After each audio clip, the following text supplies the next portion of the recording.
الحمد لله نحمده ونستعينه ونستغفره ونؤمن به ونتوكل عليه ونعوذ بالله من شرور أنفسنا ومن سيئات أعمالنا من يهده الله فلا مضل له ومن يضلله فلا هادي له ونشهد أن لا إله إلا الله وحده لا شريك له ونشهد أن سيدنا وسندنا وحبيبنا ومولانا محمدا عبده ورسوله أرسله بالحق بشيرا ونذيرا وداعيا إلى الله بإذنه وسراجا منيرا أما بعد فأعوذ بالله من الشيطان الرجيم بسم الله الرحمن الرحيم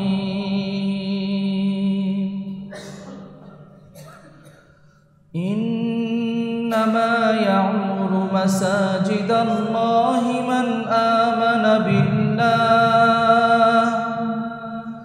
من آمن بالله واليوم الآخر وأقام الصلاة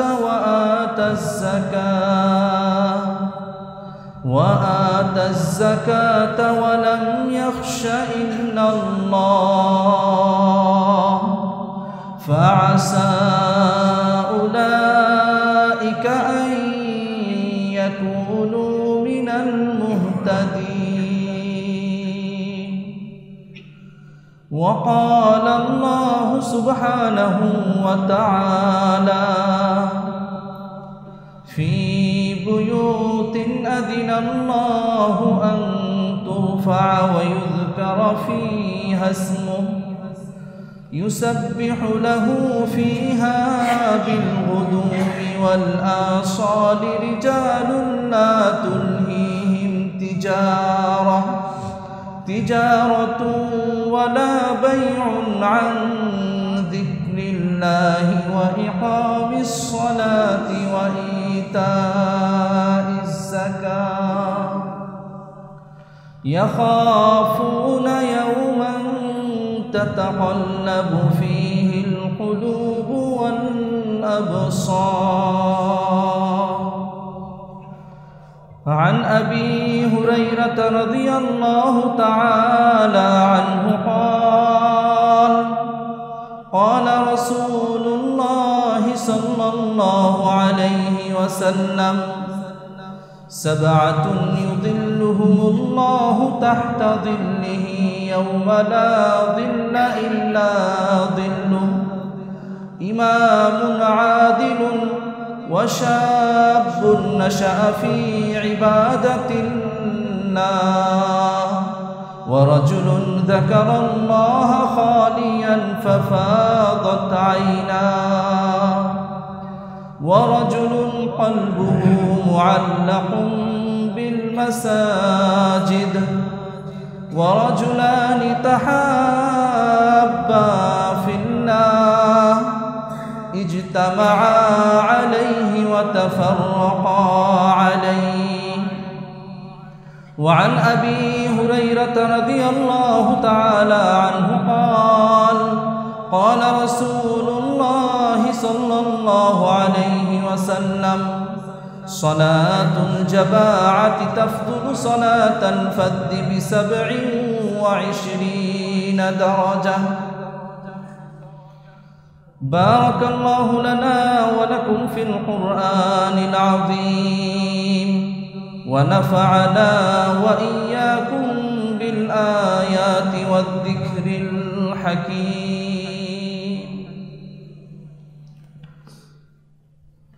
الحمد لله আল্লাহ পাক রব্বুল আলামিনের অনেক বড় মেহেরবানি যে আল্লাহ পাক রব্বুল আলামিন আমাদেরকে আগে আগে জুমার নামাজ আদায় করার জন্য মসজিদে উপস্থিত হওয়ার তৌফিক দান করেছেন। সকলেই শুকর আদায় করে বলি আলহামদুলিল্লাহ। আমি ছোট্ট একটা ঘটনা দিয়ে আলোচনা শুরু করি। ঘটনাটা আমার নিজের চোখে দেখার ঘটনা, আজ থেকে অন্তত 15 বছর আগের ঘটনা। আমি তখন বাংলাদেশের উল্লেখযোগ্য শিক্ষা প্রতিষ্ঠান দারুল উলুম মাদানীনগর মাদ্রাসার ছাত্র। আমরা মাদ্রাসাগুলো সাধারণত আবাসিক ব্যবস্থাপনায় থাকে, আমরা জানি, আমরাও সেভাবেই ছিলাম। ফজর থেকে শুরু করে 5 ওয়াক্ত নামাজ মাদ্রাসায়, সবসময় মাদ্রাসায় থাকা হয়। মাদ্রাসার মহল্লার সাথীরা মাদ্রাসার সাথে নামাজ আদায় করতেন। একজন সাথীর কথা বলতে চাই, সবসময় মসজিদে নিয়মিত আসতেন।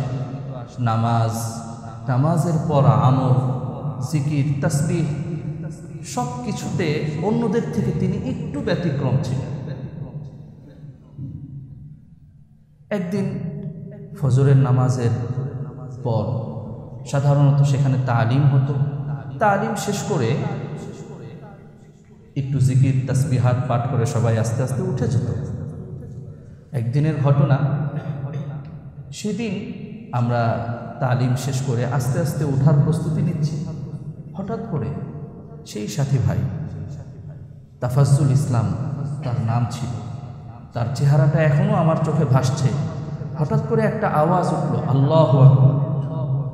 এই আওয়াজটা উঠল আর 2-4 সেকেন্ডের মধ্যে উনি মসজিদে পড়ে গেলেন। জিকির করছিলেন, হঠাৎ করে আওয়াজ উঠল আর তিনি পড়ে গেলেন।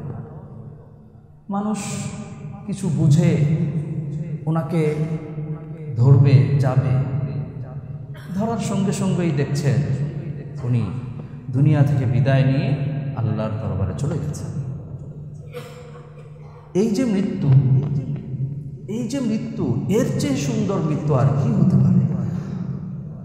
সারাটা জীবনের লক্ষ্য যদি হয় এমন একটা মৃত্যু অর্জন করা, তাহলে সারাটা জীবন সফল। আজকে দুনিয়া থেকে তিনি চলে গেছেন, প্রায় 15 বছর হয়ে গেছে, কিন্তু আমার এবং আমার মতো বহু মানুষের মনে তার এই ঘটনাটা একটা শিক্ষার বার্তা হয়ে বিদ্যমান আছে। কেন, কিভাবে তার এই সৌভাগ্য অর্জন হয়েছে, সেটা নিয়ে আমাদের আজকের আলোচনা। আজকে আমাদের আলোচ্য বিষয় মসজিদের সাথে সম্পর্ক, ফজিলত ও পদ্ধতি। মসজিদের সাথে সম্পর্ক রাখার ফজিলত কি?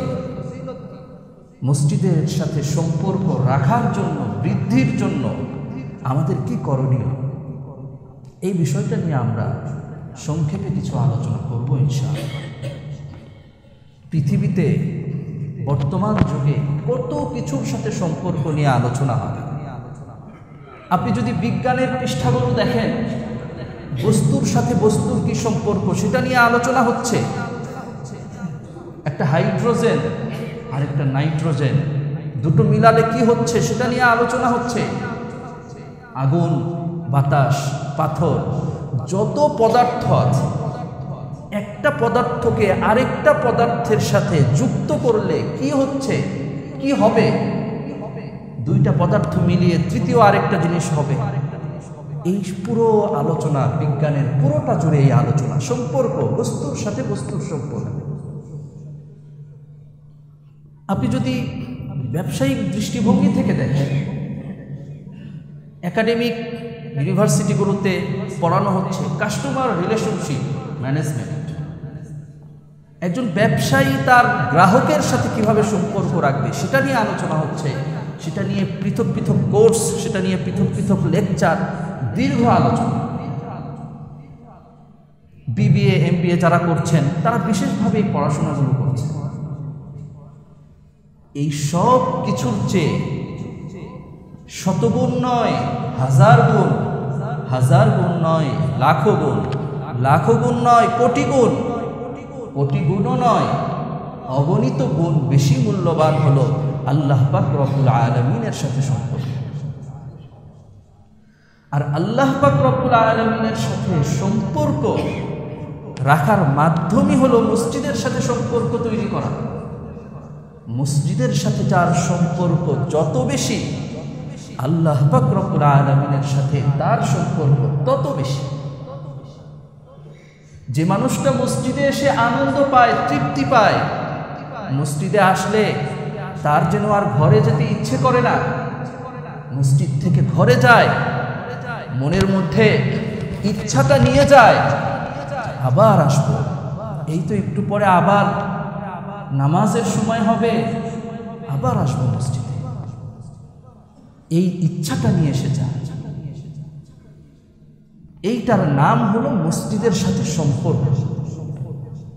এই মসজিদের সাথে সম্পর্ক রাখার কি লাভ, কি ফজিলত, এইটা নিয়ে আমরা সর্বপ্রথম আলোচনা করব। সম্ভব হলে আমি 8টা ফজিলত নিয়ে আলোচনা করব ইনশাআল্লাহ।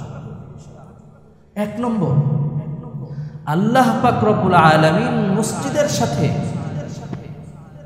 সম্পর্ক রাখার মাধ্যমে এমন অনেকগুলো আমল দিয়ে দিয়েছেন যে আমলগুলোর সওয়াব বহুগুণ বেড়ে যাবে। কত গুণ আমরা সামনের কয়েকটা হাদিস থেকে দেখব ইনশাআল্লাহ। আমি সর্বপ্রথম একটা হাদিস বলবো। হাদিসটা তিরমিজি শরীফ, সুনানে তিরমিজি, সেটার 456 নম্বর হাদিস। এই হাদিসটা এমন একটা ফজিলত সম্পন্ন হাদিস, আমি যদি আমার নিজের ভাষায় বলতে যাই, আমার দীর্ঘ প্রায় 23-24 বছর যাবৎ আমি মাদ্রাসায় আলেম হওয়ার জন্য পড়াশোনা শুরু করা থেকে নিয়ে আজ পর্যন্ত, এই পুরো দীর্ঘ সময়ে এত অল্প আমলের এত বেশি ফজিলত আমি আর দেখি না। এত অল্প আমলে এত বেশি ফজিলত এবং সহিহ হাদিস। আমরা অনেক সময় অনেক এমন ফজিলতের কথা শুনি যেগুলো আসলে আল্লাহ রাসূল সাল্লাল্লাহু আলাইহি ওয়াসাল্লাম থেকে প্রমাণিত না। যে জিনিসটা আল্লাহ রাসূল সাল্লাল্লাহু আলাইহি ওয়াসাল্লাম থেকে প্রমাণিত না, সেই জিনিসটার তো কোনো ভিত্তি নাই। আপনি সেটাকে বলবেন কিন্তু আল্লাহ রাসূল সেটা বলেননি, সেই সওয়াব তো আপনি পাবেন না। কিন্তু আমি এখন যে হাদিসটা বলবো, আমার জানা মতে অল্প আমলে এত বেশি সওয়াব অন্য কোনো আমলের আমি দেখি না। হযরতে আউস ইবনে আবি আউস উনি বর্ণনা করেন, আল্লাহ রাসূল সাল্লাল্লাহু আলাইহি ওয়াসাল্লাম ইরশাদ করেছেন, মান গসালা ওয়াগতাসালা সুম্মা বাক্কারা ওয়াবতাকা, যে ব্যক্তি জুমার দিন গোসল করল, ভালোভাবে গোসল করল। একজন মানুষের উপর যখন গোসল ফরজ হয় তখন সে যেভাবে গোসল করে সেইভাবে গোসল করবে, এবং গোসল করা শেষ হওয়ার পর খুব দ্রুত সে মসজিদের দিকে রওনা করবে এবং খুব আগে আগে সে মসজিদে এসে উপস্থিত হবে। আর এর মধ্যে সে কি করল, ওয়া মাশা ওয়ালাম ইয়ারকাব, আর সে হেঁটে হেঁটে মসজিদে গেল, কোনো সওয়ারিতে উঠল না, হেঁটে হেঁটে মসজিদে গেল। গোসল করে আগে আগে হেঁটে হেঁটে মসজিদে আসলো, কোনো সওয়ারিতে উঠল না। ওয়া দানা মিনাল ইমাম ফাস্তামা ওয়ালাম ইয়ালহু, এরপর সে ইমামের কাছাকাছি গিয়ে বসল, যতটা কাছাকাছি বসা সম্ভব হয় কাউকে কষ্ট না দিয়ে, যতটা কাছে বসা সম্ভব। ফাস্তামা, তারপর ইমাম যে কথাগুলো বললেন, যে কথাগুলো বলবেন, যে খুতবা দিবেন, সেই সবগুলোকে মনোযোগ সহকারে শুনল। ওয়ালাম ইয়ালহু, আর এর মধ্যে সে কোনো একটা অনর্থক কথা বলল না, এর মধ্যে সে কোনো অনর্থক কাজ করল না। এই পুরো সময় সে জিকির, তাসবিহ, আমল এর মধ্যেই ব্যস্ত থাকে। তাহলে এই কয়েকটা কাজ যে মানুষটা করল, খুব বেশি কাজ না। 1 নম্বর ভালোভাবে গোসল করা, 2 নম্বর দ্রুত মসজিদে চলে আসা, 3 নম্বর পায়ে হেঁটে আসা, কোনো সওয়ারিতে না ওঠা, 4 নম্বর ইমামের কাছাকাছি বসা, 5 নম্বর ইমামের কথা মনোযোগ দিয়ে শোনা, 6 নম্বর কোনো ধরনের অনর্থক কাজ না করা। এই 6টা কাজ যে মানুষটা করলো খুব সহজ, তার সওয়াবটা কি এবার শুনে। কানাত লাহু বিকুল্লি খুতওয়াতিন আজরু সানা, কানাত লাহু বিকুল্লি খুতওয়াতিন আজরু সানা। সেই ব্যক্তি প্রত্যেক কদমে 1 বছর ইবাদত করার সওয়াব পাবে। আজরু কেমন সওয়াব, কেমন ইবাদতের সওয়াব? আজরু সিয়ামিহা ওয়া কিয়ামিহা, 1 বছর দিনে রোজা রাখার সওয়াব পাবে, রাতে নামাজ পড়ার সওয়াব পাবে। আপনি এবার একটু চিন্তা করেন তো দেখি, একজন মানুষ তার বাসা থেকে মসজিদে আসতে যদি 200 কদম হয়, 200 কদম তো খুব অল্প। 200 কদমও যদি হয়, ন্যূনতম যে মানুষটার বাসা মসজিদের একেবারে কাছে তারও 100 কদম হয়ে যায়। তাহলে যার 200 কদম হলো, তাহলে সে 200 বছর সারাদিন রোজা রাখা, রাতভর নামাজ আদায়ের সওয়াব পাবে। আপনি চিন্তা করেন তো দেখি, এত বড় সওয়াব আর কোথায় পাওয়া সম্ভব? চিন্তা করেন। সুনানে তিরমিজির হাদিস, হাদিস সহিহ। হাদিসটা আমি যখন সচেতনতার সাথে পড়েছি অবাক হয়েছি, আবার যাচাই করেছি হাদিসটা সহিহ আছে কিনা, ঠিক আছে কিনা। দেখেছি যে আলহামদুলিল্লাহ হাদিসটা সহিহ। তাহলে যে মানুষটা 300 কদম দিয়ে মসজিদে আসলো আগে আগে, তাহলে সেই মানুষটা 300 বছর ইবাদত করার সওয়াব পাবে এই জুমার দিনে শুধু। যেই মানুষটা 500 কদম দিয়ে মসজিদে আসলো, 500 বছর ইবাদত করার সওয়াব পাবে। আল্লাহ তাআলা কিন্তু বলেন নাই যে সর্বোচ্চ লিমিট হলো 500, 200, 100। আল্লাহ তাআলা কোনো লিমিট দেন না। আল্লাহ পাক রব্বুল আলামিনের খাজানায় তো কোনো কমতি নাই। আল্লাহ পাক রব্বুল আলামিন তো বান্দাকে শুধু দিতে চান, আল্লাহ পাক রব্বুল আলামিন বান্দাকে ভরে দিতে চান, বান্দা নিতে পারে না। আল্লাহ পাক রব্বুল আলামিন বান্দাকে অনেকগুলো সময়ে দিতে চান, ঠিক যেমন শেষ রাতে তাহাজ্জুদের সময় আল্লাহ পাক রব্বুল আলামিন বান্দাকে ডাকতে থাকেন, আসো, কার কি দরকার আমার কাছে চাও, যা দরকার আমার কাছে চাও, আমি দিয়ে দিব। আমরা চাইতে পারি, আল্লাহ দেওয়ার জন্য তৈরি, আমরা নিতে পারি না, আমাদের দুর্বলতা। তো তাহলে আমরা এই হাদিস থেকে এই শিক্ষাটা পেলাম, জুমার দিনে এই 5টা 6টা কাজ করার মাধ্যমে আমরা শত শত বছর সারাদিন রোজা রাখা এবং সারা রাত নামাজ আদায়ের সওয়াব পেতে পারি ইনশাআল্লাহ। আমরা চেষ্টা করব ইনশাআল্লাহ, আমরা আল্লাহর কাছে দোয়া করি জীবনে আর যতদিন হায়াত বাকি আছে আল্লাহ পাক রব্বুল আলামিন যেন আমাদেরকে এই সওয়াবটা অর্জন করার তৌফিক দান করেন। সকলেই বলি আমিন। এবার দ্বিতীয় যে ফজিলত, যে আমলটা মসজিদের সাথে সম্পর্কের ভিত্তিতে প্রতিদিন আপনি একটা হজ, একটা উমরা করার সওয়াব পাবেন। এই আমলটা মসজিদের সাথে সম্পৃক্ত এবং প্রতিদিনের সুযোগ। হযরতে আনাস বিন মালিক রাদিয়াল্লাহু তাআলা আনহু থেকে বর্ণিত, সুনানে তিরমিজির হাদিস। আগেরটা যে তিরমিজির হাদিস, এটাও ওই কিতাবেরই হাদিস। 586 নম্বর বর্ণনা। হযরতে আনাস বিন মালিক রাদিয়াল্লাহু তাআলা আনহু আল্লাহ রাসূলের খাদেম ছিলেন, বড় প্রিয় সাহাবী ছিলেন। আল্লাহ রাসূল সাল্লাল্লাহু আলাইহি ওয়াসাল্লাম তার জন্য দোয়া করেছিলেন যে আল্লাহ পাক রব্বুল আলামিন যেন তার সন্তান বংশের মধ্যে বরকত দান করেন, তার হায়াতে বরকত দান করেন। 100 বছরের উপরে তিনি বেঁচে ছিলেন, অনেক সন্তানাদি হয়েছিল। তো উনি বর্ণনা করেছেন হাদিসে, আল্লাহ রাসূল সাল্লাল্লাহু আলাইহি ওয়াসাল্লাম ইরশাদ করেছেন, মান সাল্লাল গাদাতা ফি জামাআতি, যে ব্যক্তি ফজরের নামাজ জামাতের সাথে আদায় করে, মসজিদে গিয়ে জামাতের সাথে আদায় করে, ঘরে না মসজিদের সাথে সম্পৃক্ত আমল, মসজিদে গিয়ে জামাতের সাথে আদায় করলো, তারপর সুম্মা ক্বাআদা ইয়াযকুরুল্লাহ আযজা ওয়া জাল হাত্তা তাতলু আশ-শামস, তারপর সূর্য ওঠা পর্যন্ত মসজিদে জায়গায় বসে জিকির করতে থাকে। জিকির বলতে তেলাওয়াত হতে পারে, কোনো তাসবিহাত হতে পারে। এরপর যখন সূর্য ওঠা শেষ হলো, অর্থাৎ নামাজ পড়ার সময়টা যখন আসলো, তারপর সুম্মা সাল্লা রাকাতাইন, এরপর বেশি কিছু না, 2 রাকাত নামাজ আদায় করে, 2 রাকাত। তারপর কি সওয়াব?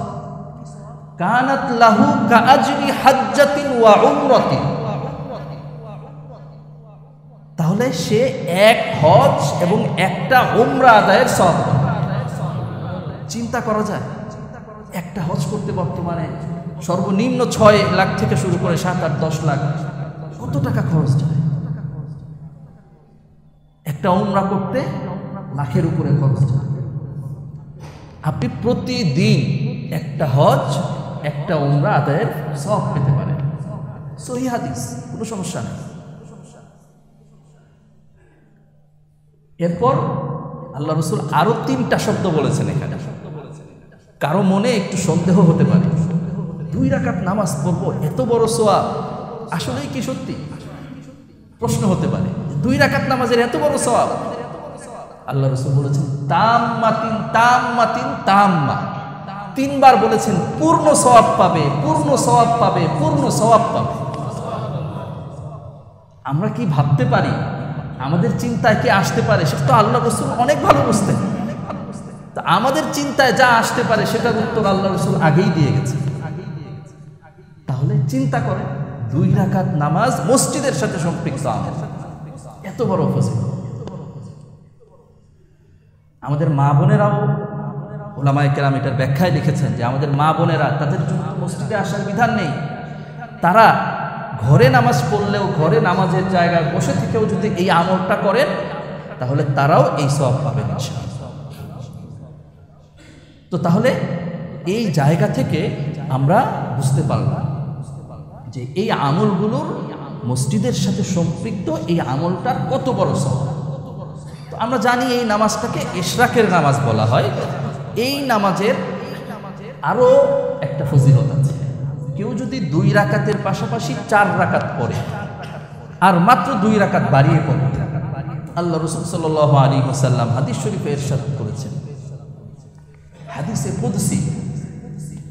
হাদিসে কুদসি বলা হয় এমন হাদিসকে, যেই হাদিসের কথাগুলো সরাসরি আল্লাহ পাক রব্বুল আলামিনের শব্দ, কিন্তু আল্লাহর রাসূল তার জবানে মুবারক দিয়ে বলেছেন। তো সেখানে বলেছেন, ইয়াবনা আদম সল্লি আরবাআন আউয়ালান নাহার আকফিকা আখিরা। আল্লাহ রাসূল সাল্লাল্লাহু আলাইহি ওয়াসাল্লাম আল্লাহ পাক রব্বুল আলামিনের বর্ণনা শোনাচ্ছেন যে, হে আদম সন্তান, তুমি দিনের শুরুতে আমার জন্য 4 রাকাত নামাজ আদায় করো। 2 রাকাত তো আপনি এমনিতেই পড়বেন, সাথে আর 2 রাকাত বাড়িয়ে নেবেন, 4 রাকাত হয়ে যাবে। তাহলে কি হবে? আকফিকা আখিরা, আমি এই যে দিনের শুরুতে তুমি পড়লে, এই দিনের শুরু থেকে শুরু করে শেষ পর্যন্ত পুরো সময়ে তোমার যত সুবিধা অসুবিধা আছে, তোমার যত পেরেশানি আছে, যত মুসিবত আছে, সব কিছুর জিম্মাদার আমি হয়ে যাব। আল্লাহ পাক রব্বুল আলামিন আপনার জিম্মাদার হয়ে যাবেন সারা দিনে।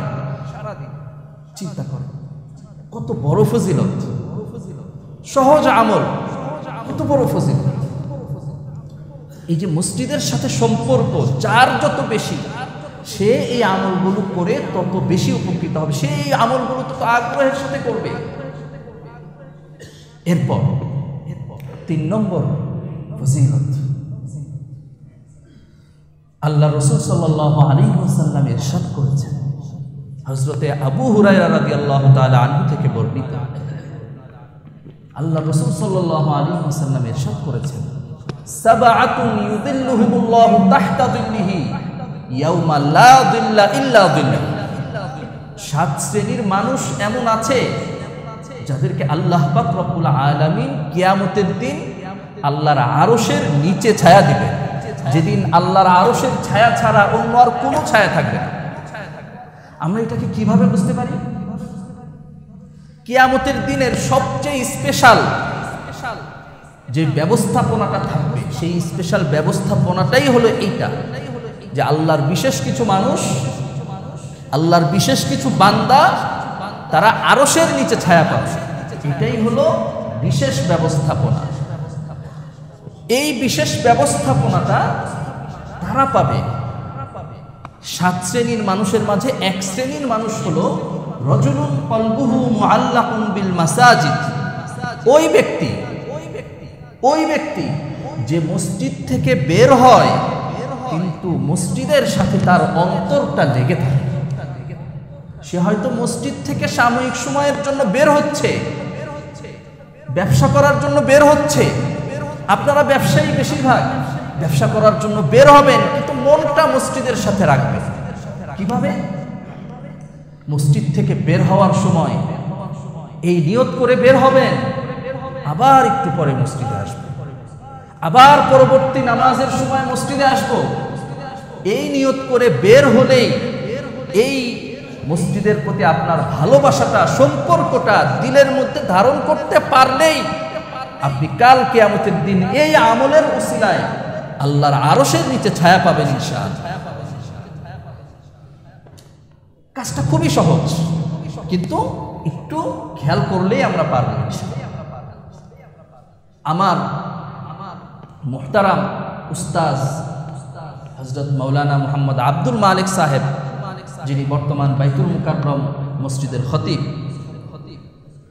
তিনি আমাদেরকে একটা কথা বলতেন। তিনি বলতেন, আমরা মসজিদ থেকে বের হওয়ার সময়ে সুন্নতগুলো বলতে গিয়ে একটা সুন্নতের কথা উল্লেখ করি না। আমরা বলি দোয়া পড়া, দুরূদ শরীফ পড়া, বিসমিল্লাহ পড়া, এই সবগুলো বলি। বাম পা দিয়ে বের হওয়া, এটার কথা বলি। ডান পা দিয়ে জুতা পরা, এটার কথাও বলি। কিন্তু আরেকটা সুন্নত হলো, মসজিদ থেকে আপনি যখন বের হবেন, এই নিয়ত নিয়ে মসজিদ থেকে বের হবেন যে আবার একটু পরে মসজিদে ফিরে আসবেন। এটাও মসজিদ থেকে বের হওয়ার একটা সুন্নত। তো আজকে থেকে ইনশাআল্লাহ আমরা এই আমলটা করার চেষ্টা করব। তো ইনশাআল্লাহ এই আমলটা যদি আমরা করি, কাল কিয়ামতের দিন আল্লাহ পাক রব্বুল আলামিনের স্পেশাল সম্মাননা, আল্লাহর আরশের নিচে ছায়া। দুনিয়াতে আমরা দেখি লাল গালিচা সংবর্ধনা দেওয়া হয়, আল্লাহর আরশের নিচে কিয়ামতের দিনের যে স্পেশাল সংবর্ধনা, এইটা হলো আল্লাহর আরশের ছায়ার নিচে যাদেরকে ছায়া দেওয়া হবে, সেই সম্মাননাটা আমরা লাভ করব ইনশাআল্লাহ। আল্লাহ পাক রব্বুল আলামিন আমাদের সবাইকে সেই তৌফিক দান করেন, সকলেই বলি আমিন। আরেকটা ফজিলত মসজিদের আমরা জানি যে মসজিদে এসে যখন কেউ নামাজ আদায় করে, তখন প্রত্যেকটা নামাজের সওয়াব কোনো হাদিসে আছে 25 গুণ, কোনো হাদিসে আছে 27 গুণ বেশি সওয়াব হয়। চিন্তা করেন, এই আমলটা মসজিদের সাথে সম্পৃক্ত। আপনি এটা ঘরে পড়লে হবে না, মসজিদে এসে যখন আপনি নামাজ আদায় করবেন, তখন আপনি এই বিরাট সওয়াবের অধিকারী হবেন। আজকে আমরা মসজিদে আসি, মসজিদের সাথে আমাদের সম্পর্ক, আমি 2-3টা অনেক ঘটনা আছে আমাদের বুজুর্গদের, অসংখ্য গণিত ঘটনা, আমি 2-3টা ঘটনা শুধু শোনাব। হযরত আতা রাহিমাহুল্লাহ, ওনার ব্যাপারে ইবনে জুরাইজ উনি বলছেন 20 বছর উনি এমন কাটিয়েছেন, 20 বছর যাবৎ মসজিদই ছিল ওনার বিছানা, মসজিদেই থাকতেন সব সময়, মসজিদেই ওনার চলাফেরা, মসজিদেই আসা যাওয়া, সব কিছু মসজিদ। চিন্তা করেন, হযরত ইয়াহইয়া ইবনে সাঈদ আল কাত্তান, উলুমুল হাদিস শাস্ত্র আমরা জানি, এটার সবচেয়ে বড় 4-5 জন ব্যক্তি যারা এই শাস্ত্রে পুরা মুসলিম উম্মার ইতিহাসে, তাদের একজন হলেন ইয়াহইয়া ইবনে সাঈদ আল কাত্তান। উলুমুল হাদিসের যত কিতাব আছে পৃষ্ঠায় পৃষ্ঠায় ওনার নাম আছে।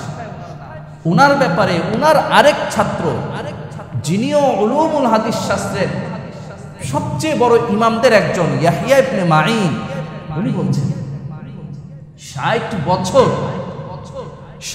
বছর উনি এমন কাটিয়েছেন, কোনো দিন এমন হয় নাই জোহরের নামাজের সময় হয়েছে আর তিনি মসজিদে নাই। জোহরের নামাজের সময় হওয়ার আগেই তিনি মসজিদে এসে উপস্থিত হয়ে গেছেন। চিন্তা করেন 60 বছর জীবনের কত কঠিন। আরেকজনের ঘটনা আপনাদেরকে শোনাচ্ছি। এই ঘটনা আরো বড় চমৎকার, আরো বড় শিক্ষণীয়।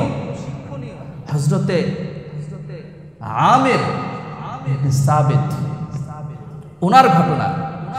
উনি আব্দুল্লাহ ইবনে জুবাইর, ওনার নাতি হযরতে আমির, ওনার ঘটনা বর্ণনা করছি। ওনার ব্যাপারে ওনার একদিন এমন হলো মসজিদে যেতে একটু দেরি হলো, একটু দেরি, দ্বিতীয় কাতারে গিয়ে নামাজ পড়েছে। একদিন, সেই একদিন দেরি হওয়ার পর এত বেশি উনি আফসোস করছেন আর বললেন যে আমার যখন থেকে বুঝ হয়েছে তারপর থেকে এই যে 20, 30, 40 বছর পার হয়ে গেছে, কোনো একটা দিন একটা ওয়াক্ত আমার এমন হয় নাই যেই সময়টা আমি প্রথম কাতারে নামাজ আদায় করি। চিন্তা করা যায়, সারা জীবন প্রথম কাতারে নামাজ, কত বড় ফজিলত, কত বড় ব্যাপার। ওনার ঘটনার আরেক অংশ, উনি অসুস্থ হয়ে গেছেন, ইন্তেকালের আগ মুহূর্তের অসুস্থতা, সাকারাতুল মাউত শুরু হয়ে যাওয়ার মতো অবস্থা। এইরকম সময়ে তিনি উপস্থিত। তখন উনি মসজিদে যেতে চাচ্ছেন, সবাই বলছে আপনি তো এখন অসুস্থ, কিভাবে যাবেন? উনি বলছেন যে না, আমার তো মনে হচ্ছে হতে পারে আমার সময় শেষ হয়ে এসেছে, আমাকে মসজিদে নিয়ে যাও। তো ঠিক আছে, সবাই ধরে ওনাকে মসজিদে নিয়ে গেছে। মাগরিবের নামাজের সময় ছিল। সিয়ারু আলামিন নুবালাতে এই ঘটনাগুলো আছে। আমি যে 3টা ঘটনা বললাম সবগুলো সেখানে। বিশাল বড়, এটা 15-16 খণ্ডের একটা বড় কিতাব, যেটার মধ্যে শুধু আমাদের পূর্ববর্তী ব্যক্তিদের প্রথম শতাব্দী থেকে, অর্থাৎ আল্লাহ রাসূলের সময় থেকে শুরু করে 700 বছরের মধ্যে যে সকল ব্যক্তিবর্গ ছিলেন তাদের জীবনী সেখানে লিখেছেন। ওনাকে নামাজের জন্য ধরে মসজিদে নিয়ে যাওয়া হলো। কোনো মতে উনি নামাজে শরিক হলেন। নামাজের মধ্যে সর্বশেষ সেজদা যখন হলো, সবাই তো সেজদা থেকে উঠল, উনি আর সেজদা থেকে উঠলেন। সবাই উঠে ওনাকে নাড়া দিল। দেখে উনি তো আল্লাহর কাছে চলে গেছেন, আল্লাহর প্রিয় হয়ে চলে গেছেন। প্রিয় ভাই, কত সুন্দর সেই মৃত্যু, কত সুন্দর সেই জীবন, কত সুন্দর সেই মানুষগুলো ছিল। আমাদেরকে একটু ভাবা উচিত, আমার জীবনটা কি এমন সুন্দর হচ্ছে? আমি কি আমার জীবনটাকে ওই রকম জায়গায় নিয়ে যেতে পারছি? জীবন তো সবারই। আমার আপনার জীবন যেমন সময়, আমাদের প্রতিটা দিনের সময় যেমন 24 ঘন্টা, ওনাদেরও জীবনের সময় 24 ঘন্টাই ছিল। আমাদের জীবন যেমন 50, 60, 70 বছর, ওনাদের জীবনের সময়গুলো এইরকমই ছিল। কিন্তু আমল দ্বারা এত সুন্দর করেছিলেন জীবনটাকে, যেই জীবন, এক একটা জীবন যেন শত জীবনের মতো মূল্যবান আমল করে গেছে। একটা জীবন দিয়ে যেন শত জীবনের কাজ করে গেছে। প্রিয় ভাই, এই ঘটনাগুলো থেকে একটু নিজের মধ্যে একটু প্রশ্ন তৈরি হওয়া চাই। আমরা অত বেশি না পারি, আমরা আমাদের সাধ্য মতো যতটুকু সম্ভব অতটুকু যেন করি। অন্তত আজান শোনার পর যেন মসজিদে আসাটাই আমার একমাত্র কাজ হয়। আপনি আজান শুনলেন, ওইদিকে আপনার কাস্টমার দাঁড়িয়ে, কঠিন পরিস্থিতি তখন, সেই সময়গুলো বড় পরীক্ষা। আল্লাহ পাক রব্বুল আলামিন একটু দেখতে চান যে বান্দা আল্লাহর জন্য কি কুরবানি পেশ করে, বান্দা আল্লাহর জন্য কি করে, সেটা আল্লাহ একটু দেখতে চান। আমরা অনেক সময় আমাদের বাসায় ছোট বাচ্চারা থাকে, তাদেরকে বিভিন্ন কিছু দেই, দেওয়ার পরে বলি যে আমাকে একটু দাও তো, বাবা আমাকে একটু দাও তো দেখি, আম্মু আমাকে একটু দাও তো, পরীক্ষা করি সে দেয় কিনা আমাকে। সে যদি দেয়, ছোট্ট মানুষ, তার এত বুঝবুদ্ধি নাই, এই বুঝবুদ্ধি দিয়েই সে যদি আমাকে দেয় আমি কত খুশি হই। তার জিনিসটা খাওয়াটা নেওয়াটা আমার উদ্দেশ্য থাকে না, সে কি আমাকে দিল কিনা, আমাকে একটু দেখাইতে পারলো কিনা যে সে আমার জন্য একটু কোরবানি করতে পারে, এটাতেই খুশি। আল্লাহ পাক রব্বুল আলামিন ও বান্দার এমন একটু কোরবানি দেখতে চান। আপনার সামনে যখন নামাজ এসেছে, আজান হয়েছে, ওই যে আপনার অন্তরটা যদি মসজিদের সাথে সম্পৃক্ত থাকে, তাহলে ওই আজান এসেছে মানে আল্লাহর পক্ষ থেকে ডাক চলে এসেছে। এখন তো আর কোনো কাজ নাই, এখন শুধু নামাজ। আপনার অন্তরে ওই যে আপনি আগের ওয়াক্তে নিয়ত করে বের হয়েছিলেন আমি তো আবার মসজিদে ফিরে আসব, সেই মসজিদ থেকে আজান হলো মানে ডাক চলে এসেছে, আর দেরি না, আর দেরি করার সুযোগ। এইবার আপনি তাড়াতাড়ি এসে নামাজের জন্য চলে আসেন, আল্লাহ খুশি হয়ে যাবেন। আপনার এক কাস্টমার গিয়েছে, আল্লাহ 10 কাস্টমার এনে দিবেন। রিজিকের ফয়সালা তো উপর থেকে হয়, আমরা তো চোখের যা দেখি সেই দেখা হলো সীমিত। আমরা অল্প জিনিস দেখি, বেশি জিনিস দেখি না। আমরা চোখের সামনের জিনিস দেখি, একটু আড়ালের জিনিস দেখি না। এই পৃথিবীতে এমন বহু পদার্থ আছে যেই পদার্থগুলো আমাদের এই দুনিয়ার চোখ দেখে না। বিভিন্ন ধরনের যন্ত্র দিয়ে দেখতে হয়। ঠিক একই রকম ভাবে আসমানি এমন অনেক বিষয় আছে যে বিষয়গুলো আমরা দেখি না, বুঝি না। আল্লাহর রাসূল আমাদেরকে বলে গেছেন, আল্লাহর রাসূল আমাদেরকে সেই জিনিসগুলো শিখিয়ে গেছেন। আপনি আমি যদি সেই জিনিসগুলোকে বিশ্বাস করতে পারি, হৃদয়ে ধারণ করতে পারি, আর সেই জিনিসগুলোর উপরে আস্থা রেখে জীবনটাকে একটু সেইভাবে চালাতে পারি, বিশ্বাস করেন আপনার জীবন সফল, আপনার জীবন কামিয়াব। আপনার মৃত্যু যখন আসবে, সেই মৃত্যুটা এইরকমই সুন্দর মৃত্যু হবে। আপনার সুন্দর মৃত্যু দেখে মানুষ গর্ব করবে, মানুষ বলবে আহ, মৃত্যু এত সুন্দর হতে পারে। ওই দিন একটা লেখা পড়ছিলাম, দুনিয়াতে যখন জন্ম নিয়েছিলাম কিছু ছাড়া, দুনিয়া থেকে যখন যাব 3টা কাফনের টুকরা নিয়েই তো যাব। মহিলাদের ক্ষেত্রে 5টা।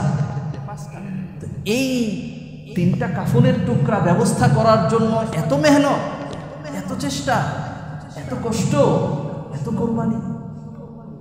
আমাদের চোখের সামনে তো আসলে মৃত্যু তো শুরু, মৃত্যু তো জিন্দেগির শুরু মাত্র।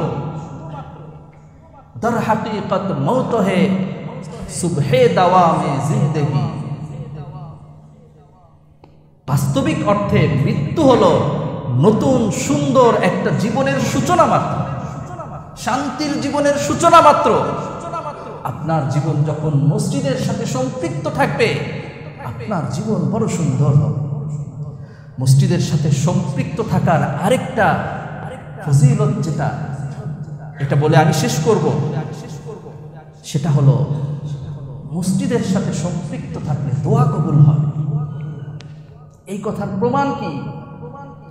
সাইয়্যিদুনা ইব্রাহিম আলাইহিস সালাতু ওয়াস সালাম আল্লাহ পাক রব্বুল আলামিনের হুকুমে বাইতুল্লাহ কাবা নির্মাণ করলেন। সাইয়্যিদুনা ইব্রাহিম এবং সাইয়্যিদুনা ইসমাঈল আলাইহিমুস সালাতু ওয়াস সালাম দুইজন মিলে কাবা নির্মাণ করলেন। কাবা শরীফ নির্মাণ হওয়ার পর তারা আল্লাহর কাছে দোয়া করলেন, আল্লাহর কাছে দোয়া করলেন, রব্বানা তাকাব্বাল মিন্না ইন্নাকা আনতাস সামিউল আলিম। রব্বানা তাকাব্বাল মিন্না, হে আল্লাহ আপনি আমাদের দোয়া কবুল করে নেন, এই কাজটাকে কবুল করে নেন, এই আমলটাকে কবুল করে নেন, আমাদের জিন্দেগির সব কিছুকে কবুল করে নেন। ইন্নাকা আনতাস সামিউল আলিম, অবশ্যই আপনি সর্বশ্রোতা, সব কিছু সম্পর্কে অবগত। রব্বানা ওয়াজআলনা মুসলিমাইনি লাক,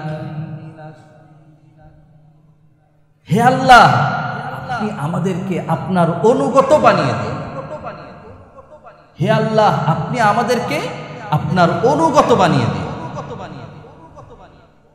এরপর আরো বেশ কিছু দোয়া করেছেন, সবগুলো দোয়া আল্লাহ পাক রব্বুল আলামিন কবুল করে নিয়েছেন।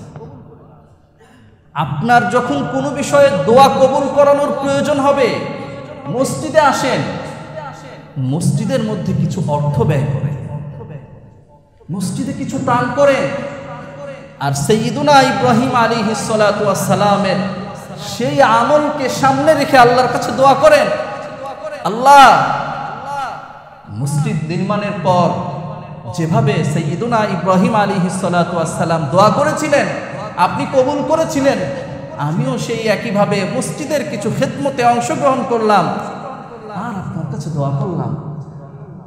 ওই আমলের সাথে বাহ্যিকভাবে সামান্য মিল থাকার ওসিলায় আপনি আমার দোয়াটা কবুল করেন। দেখবেন ইনশাআল্লাহ আপনার ইনকাম যদি হালাল হয়, আল্লাহ পাক রব্বুল আলামিনের কাছে খুব বড় আশা করা যায় আপনার দোয়াটা কবুল হয়ে যাবে। শুধু তাই না, মসজিদে আকসা নির্মাণ করেছিলেন সাইয়্যিদুনা সুলাইমান আলাইহিস সালাতু ওয়াস সালাম। সাইয়্যিদুনা সুলাইমান আলাইহিস সালাতু ওয়াস সালাম মসজিদে আকসা নির্মাণ করেছিলেন। নির্মাণ করার পর 3টা দোয়া করেছিলেন। আল্লাহ রাসূল সাল্লাল্লাহু আলাইহি ওয়াসাল্লাম হাদিস আমাদেরকে জানিয়ে গেছেন, সহিহ বুখারীর হাদিস, সাইয়্যিদুনা সুলাইমান আলাইহিস সালাতু ওয়াস সালাম 3টা দোয়া করেছিলেন। 3টা দোয়ার মধ্যে একটা দোয়া ছিল, উনি দোয়া করেছিলেন যে আল্লাহ, আমার প্রত্যেকটা ফয়সালা যেন আপনার ইচ্ছার অনুযায়ী হয়, আপনার ইচ্ছার বিপরীতে যেন আমার কোনো ফয়সালা না হয়। হ্যাঁ, আল্লাহর রাসূল বলেন এই দোয়াটা আল্লাহ কবুল করেছিলেন। 2, তিনি দোয়া করেছিলেন, আল্লাহ, আপনি আমাকে এমন রাজত্ব দান করেন যেই রাজত্ব আপনি আর কাউকে দেন না। এই দোয়া তিনি করেছিলেন। আল্লাহ রাসূল সাল্লাল্লাহু আলাইহি ওয়াসাল্লাম বলেন এই দোয়াটাও আল্লাহ কবুল করেছেন। 3, দোয়া করেছেন সবার জন্য। তিনি দোয়া করেছেন, আল্লাহ, যেই মানুষটাই এই মসজিদে আকসায় আসবে, এসে 2টা রাকাত নামাজ আদায় করবে, আপনি তাকে এমন ভাবে পবিত্র করে দিবেন যেন সে তার জন্মদিনে যেদিন সে দুনিয়াতে এসেছে সেই দিন যেভাবে সে সমস্ত গুনাহ থেকে পবিত্র ছিল, এই বাইতুল আকসা মসজিদে গিয়ে, মসজিদুল আকসায় গিয়ে যে 2 রাকাত নামাজ আদায় করবে তার যেন সমস্ত গুনাহ এইভাবে মাফ হয়ে যায়। আল্লাহ রাসূল সাল্লাল্লাহু আলাইহি ওয়াসাল্লাম বলেন প্রথম 2টা যেভাবে কবুল হয়েছে, আমি আশাবাদী এই 3য় দোয়াটাও আল্লাহ কবুল করে নিয়েছেন। আল্লাহ রাসূল যেখানে বলেছেন আমি আশাবাদী, সেখানে সেই দোয়া কবুল হওয়ার ব্যাপারে কোনো সন্দেহ নাই। কিন্তু বড় দুঃখজনক ব্যাপার হলো আজকের এই দিনে সেই মসজিদুল আকসা সেটা মুসলমানদের হাতছাড়া। শুধু হাতছাড়া তাই না, সেই গাজ্জার মানুষের উপরে যে নির্মম নির্বিচার নির্যাতন চলছে, পৃথিবীর ইতিহাসে যার নজির বড় কঠিন, নজির নাই। অল্প কয়েকদিন আগে ছোট্ট একটা ছবি দেখলাম, ছোট্ট একটা মেয়ে, 3 বছর হবে আমার অনুমান করেছি। সেই ছোট্ট মেয়েটা, তার পা 2টা কাটা, রক্তাক্ত হয়ে পায়ের উপরে এমন ভাবে আক্রমণ হয়েছে, পা 2টা কেটে ফেলতে হয়েছে, কেটে 2টা পা ওই হাঁটুর উপর থেকে সেলাই করা, তাজা টকটকে রক্ত বের হচ্ছে, সেলাইটা মাত্র করে দিয়েছে। বিশ্বাস করেন এই দৃশ্যটা দেখার পর সঙ্গে সঙ্গে আমার 2টা মেয়ে, তাদের বয়স 3 বছর, তাদের কথা মনে পড়ে যায়। আমি খুব চেষ্টা করেছি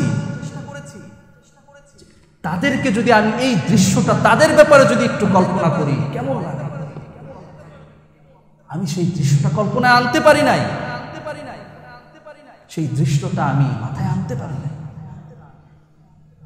একজন বাবা কোনোদিন তার সন্তানের এই অবস্থা কল্পনা করতে পারেন না।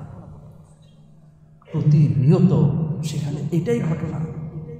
বাবা সন্তান চিৎকার করছে ক্ষুধার তাড়নায়, বাবা গিয়েছেন সন্তানের জন্য কিছু খাবার নিয়ে আসতে, এসে দেখেন মা সন্তান সবাই মারা গেছে। বাবা সেই বিস্কুটের প্যাকেট সন্তানের হাতে দিয়ে বলছে, বাবা এই বিস্কুট তুমিই নিয়ে যাও, এই দুনিয়াতে এই বিস্কুট আর খাওয়ার কেউ না। ছোট্ট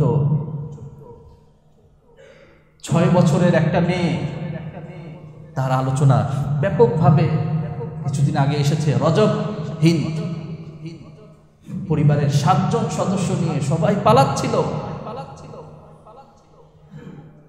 ইসরায়েলি সৈন্যবাহিনী তারা করায় পালাচ্ছিল। একটা পর্যায়ে 7 জনের 6 জন শাহাদত বরণ করে। সেই ছোট্ট মেয়েটা রেড ক্রিসেন্টকে ফোন করে, সেই ফোন কল অনলাইনে আছে। ফোন করে বলে, আমাকে বাঁচাও, আমি খুব ভয় পাচ্ছি। 12 দিন পর সেই মেয়ের ডেড বডি পাওয়া যায়। পাশে আরো কিছু মানুষ যারা তাকে বাঁচাতে এসেছিল তাদেরও জীবন শেষ। ওই 11 বছরের ওই ছেলের কথা স্মরণ করেন, যেই ছেলেটা অ্যাম্বুলেন্সে করে একটা ব্যাগে করে নিয়ে এসেছে, একটা বড় ব্যাগ, সেই ব্যাগটা থেকে রক্ত ঝরছে, টপ টপ করে রক্ত ঝরছে। অ্যাম্বুলেন্স খোলার পর আল জাজিরার সাংবাদিকরা জিজ্ঞেস করেছে, কি এখানে? বলছে, আমার ভাই। ডাক্তাররা ব্যাগটা খুলে দেখে মাথা নাই, ছিন্ন বিচ্ছিন্ন শরীর। স্মরণ করেন ওই মানুষের কথা, ওই মায়ের কথা, যে মা তার 3 সন্তানকে ঘরে রেখে আটা আনতে গিয়েছে। আটা আনার পর দেখে সন্তান সবাই মারা গেছে, সবাই মারা গেছে। মা গিয়ে বলেছে, আমার সন্তানরা কোথায়? মা একটু দূরে কাজে গিয়েছিল। আসার পর যখন সন্তানদের খোঁজ করেছে, লোকেরা তাকে 3টা ব্যাগ হাতে ধরিয়ে আনছে। লাশগুলো এমন ক্ষত বিক্ষত হয়ে গেছে, কার মাথা আছে, হাত আছে, পা আছে, চেনার কোনো উপায় নাই। যে আসে, আমার কোনো কেউ মারা গিয়েছে, সেখানকার লোকেরা এক একটা ব্যাগে কিছু জিনিসপত্র, যা ধ্বংসাবশেষ যা আছে সেখান থেকে কিছু এক একজনকে এক একটা ব্যাগে করে দিয়ে দেয়। এটা মনকে একটু বোঝানো, সান্ত্বনা যে আচ্ছা আমি কিছু একটা পেয়েছি, এনে তাকে দাফন করতে পেরেছি। দাফন করার মতো কাপড় নাই। 2 দিন আগে দেখলাম পলিথিন দিয়ে পেঁচায় পেঁচায় দাফন দিচ্ছে। এরও 3-4 দিন আগে দেখলাম তোষক দিয়ে মুড়িয়ে, লেপ দিয়ে মুড়িয়ে দাফন করা হচ্ছে।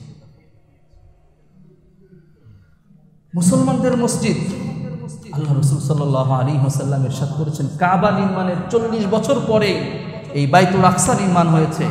মুসলমানদের দ্বিতীয় স্মৃতি বিজড়িত মসজিদ, সেটা হলো বাইতুল আকসা। আল্লাহ রাসূল হাদিস শরীফে বলেছেন, প্রতি ওয়াক্ত নামাজ, প্রত্যেক রাকাত নামাজে কাবা শরীফে নামাজ আদায় করলে 1 লক্ষ রাকাতের সওয়াব পাওয়া যায়। মসজিদে নববী, আল্লাহ রাসূল সাল্লাল্লাহু আলাইহি ওয়াসাল্লামের মসজিদে নামাজ আদায় করলে 1000 রাকাতের সওয়াব পাওয়া যায়। 50,000 রাকাতের একটা সওয়াব, ফজিলতের একটা হাদিস আছে, সেটা কত বেশি নির্ভরযোগ্য না, সেটা নির্ভর করার মতো না।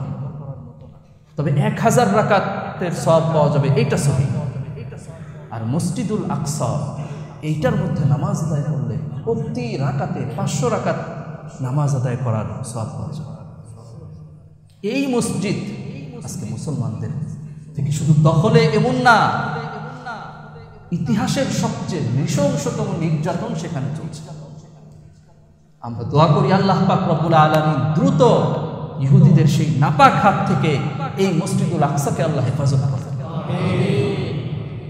প্রিয় ভাই, মসজিদের সাথে সম্পর্ক রাখার কি কি ফজিলত, সেই বিষয়গুলো নিয়ে আমরা আলোচনা করছিলাম। আমরা অনেকগুলো ফজিলতের কথা বলেছি। সর্বপ্রথম আমরা বলেছি জুমার দিন আগে আগে মসজিদে আসার দ্বারা প্রতি কদমে 1 বছর নামাজ আদায় করা এবং 1 বছর রোজা রাখার সওয়াব পাওয়া যায়। 2 নম্বর আমরা বলেছি প্রতিদিন সকালবেলা ফজর পড়ে মসজিদে যদি একটু সময় বসে থেকে 2 রাকাত ইশরাকের নামাজ আদায় করা হয়, তাহলে একটা কবুল হজ, একটা কবুল ওমরার সওয়াব পাওয়া যায়। এরপর আমরা বলেছি মসজিদের সাথে যাদের সম্পর্ক, কিয়ামতের দিন তারা আল্লাহর আরশের নিচে ছায়া পাবে। 4 নম্বর, মসজিদে জামাতের সাথে নামাজ আদায় করলে প্রত্যেকটা নামাজের সওয়াব 25 থেকে 27 গুণ বেড়ে যায়। 5 নম্বর, মসজিদে যে মানুষগুলো নিয়মিত মসজিদের সাথে সম্পর্ক রাখে আল্লাহ পাক তাদের প্রশংসা করেছেন।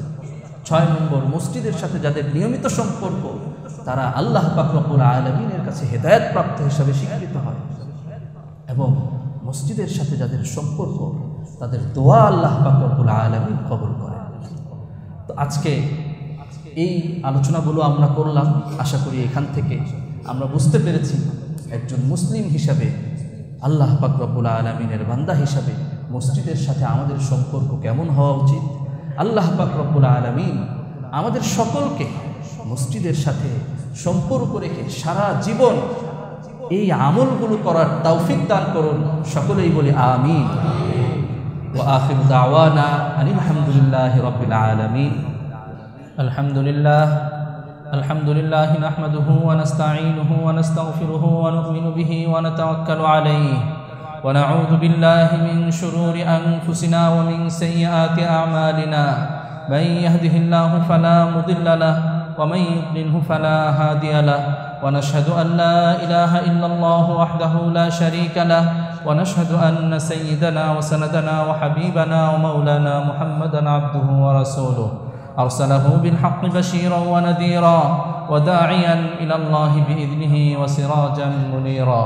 أما بعد، أيها الإخوان المسلمون، إن الله سبحانه وتعالى جعلنا مسلمين.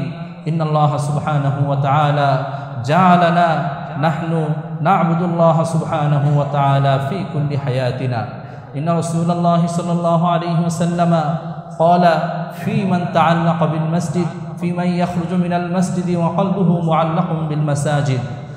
عن أبي هريرة رضي الله عنه قال قال رسول الله صلى الله عليه وسلم 7 يظلهم الله تحت ظله يوم لا ظل إلا ظله: إمام عادل، وشاب نشأ في عبادة الله، ورجل ذكر الله خاليا ففاضت عيناه، ورجل قلبه معلق بالمساجد، ورجلان تحابا في الله اجتمعا عليه وتفرقا عليه.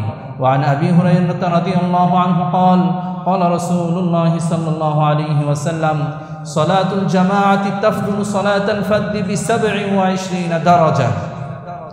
وقال رسول الله صلى الله عليه وسلم عن أنس بن مالك رضي الله عنه قال قال رسول الله صلى الله عليه وسلم: من صلى الغداة في جماعة ثم قعد يذكر الله عز وجل حتى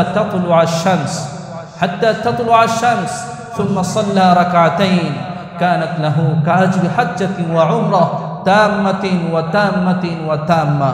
أيها الإخوان المسلمون، علينا أننا نعمل بما جاء في هذه الأحاديث الشريفة والآيات الكريمة. أعوذ بالله من الشيطان الرجيم. بسم الله الرحمن الرحيم. إنما يعمر مساجد الله من آمن بالله واليوم الآخر وأقام الصلاة وآتى الزكاة ولم يخش إلا الله فعسى أولئك أن يكونوا من المهتدين. وقال الله سبحانه وتعالى: في بيوت أذن الله أن ترفع ويذكر فيها اسمه يسبح له فيها بالغدو والآصال رجال لا تلهيهم تجارة ولا بيع عن ذكر الله وإقام الصلاة وإيتاء الزكاة يخافون يوما تتقلب فيه القلوب والأبصار. بارك الله لنا ولكم في القرآن العظيم ونفعنا وإياكم بالآيات والذكر الحكيم. الحمد لله نحمده ونستعينه ونستغفره ونؤمن به ونتوكل عليه ونعوذ بالله من شرور أنفسنا ومن سيئات أعمالنا. من يهده الله فلا مضل له ومن يضلله فلا هادي له.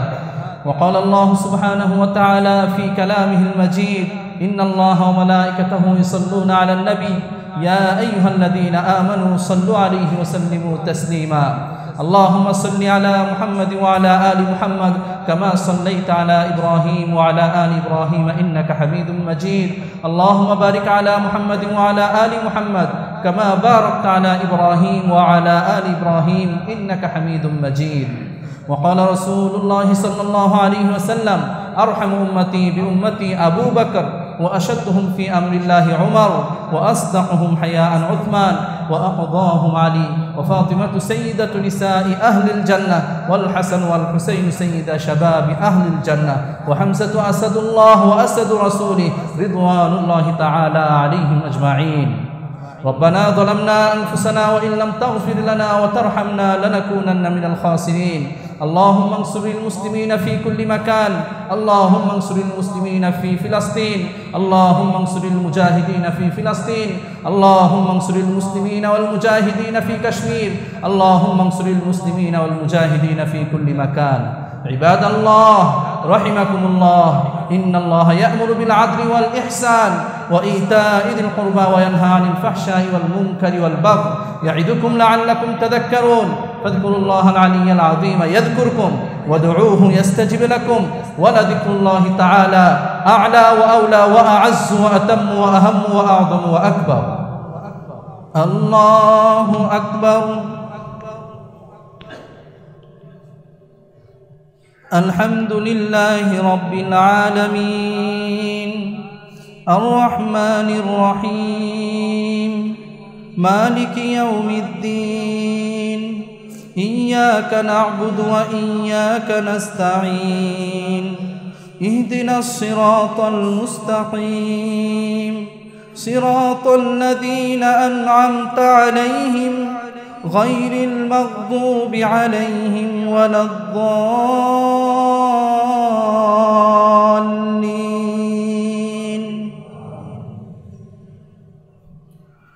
سبح اسم ربك الأعلى الذي خلق فسوى والذي قدر فهدى والذي أخرج المرعى فجعله غثاء أحوى. سنقرئك فلا تنسى إلا ما شاء الله، إنه يعلم الجهر وما يخفى. ونيسرك لليسرى فذكر إن نفعت الذكرى. سيذكر من يخشى ويتجنبها الأشقى الذي يصلى النار الكبرى ثم لا يموت فيها ولا يحيا. قد أفلح من تزكى وذكر اسم ربه فصلى. بل تؤثرون الحياة الدنيا والآخرة خير وأبقى. إن هذا لفي الصحف الأولى صحف إبراهيم وموسى. الله أكبر.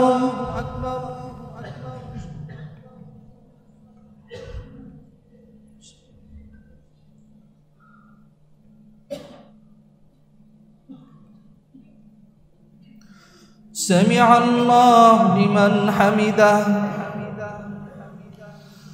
الله أكبر.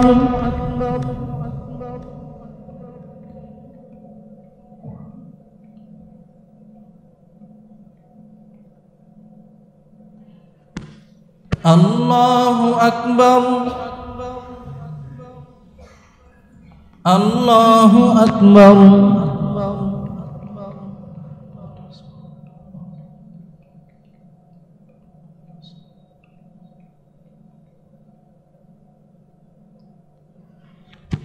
আল্লাহু আকবার।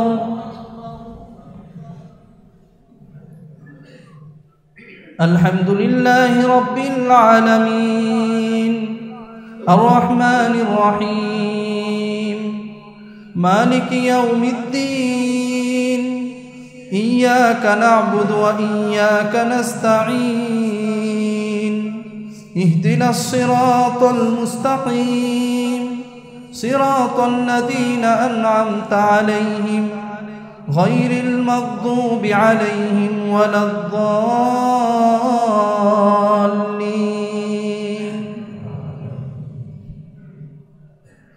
والشمس وضحاها والقمر إذا تلاها والنهار إذا جلاها والليل إذا يغشاها والسماء وما بناها والأرض وما طحاها ونفس وما سواها فألهمها فجورها وتقواها قد أفلح من زكاها وقد خاب من دساها كذبت ثمود بطغواها إذ انبعث أشقاها فقال لهم رسول الله ناقة الله وسقياها فكذبوه فعقروها فدمدم عليهم ربهم بذنبهم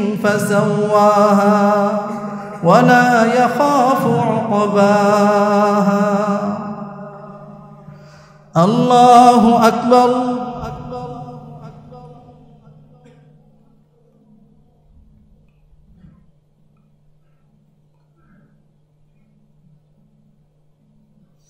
سمع الله لمن حمده. الله أكبر.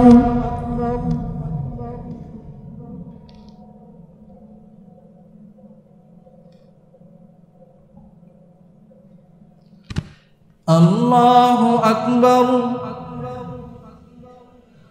الله أكبر.